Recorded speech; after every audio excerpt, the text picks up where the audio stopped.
And we can also work on making it easier to, let's say, onboard, middle-aged women into the workforce and tap into that particular power that is laying dormant.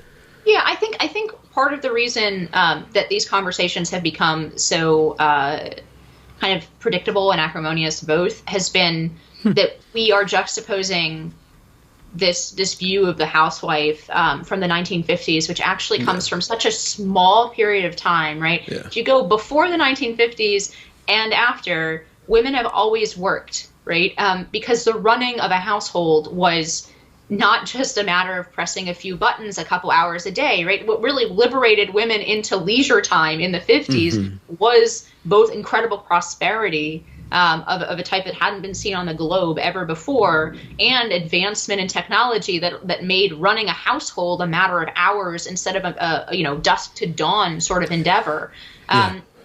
And if you add to that the fact that actually communities were more close-knit than they are today, and you could just release your children into the wild for many hours a day, right? You would either send them to school or you would send them on the weekends, you send them out to play with their friends, they come back for dinner.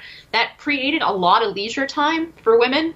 And I think that's a huge part of why you see Betty Friedan, you see this problem with no name. I don't think human beings are, as a general rule, designed for endless leisure time. I think we, as a rule, become self-destructive. There are some people who are not that way, like Thomas Jefferson, who spent all his leisure time inventing new things and like learning and conducting science experiments and stuff. So there are rare people who use their leisure time productively. But I think for a lot of us, we do need work to find some kind of meaning and rhythm in our lives.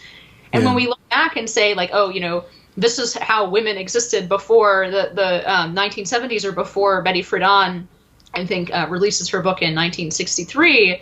That's not historically accurate. Like, women have always worked. And to tie this to what you've said, there's no reason why this sequence of work for women, and this is actually, I think, exactly the kind of conversation we need to have. It's practical. It's not nostalgic. It's advice for young women and men in not in a coercive way, but in a way that makes it more likely that they think about these choices, because right now we're not even thinking them as choices. Women aren't making a conscious choice to get into the rat race from age 20 to 32 and juxtaposing that against family. They're just doing it because that's what success is like in our society. And I think it would be much more healthy to have a discussion and say, look, you can get a master's at 45.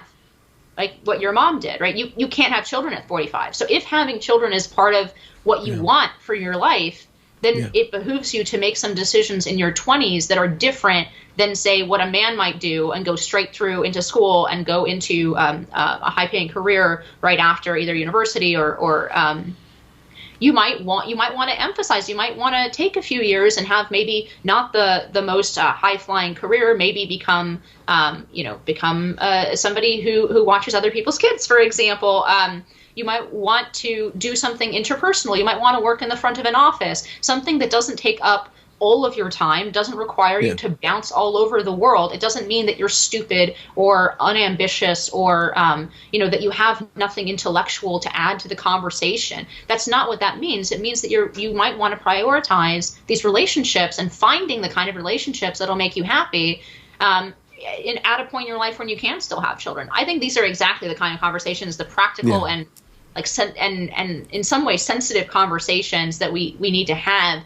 And that's why I think we need to get off the girl boss train. I don't think the girl boss train is doing anything good for society. It's insufferable and annoying as well, but that's, aside. You have a tad bit of girl boss energy, just a tad. I don't mean to be offensive or anything, but I can tell that you're rather high-powered. So I've never been as ambitious as I think, would be expected of me. If you define ambitious in that way, I have a law degree, but I didn't go into firm life, right? I made a conscious choice that I didn't want to work 90 hours a week and have no time for friends, for family, for interpersonal relationships, right? I made that very conscious choice.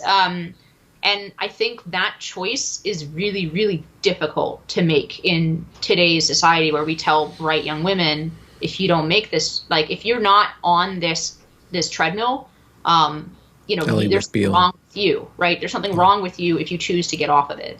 Yeah.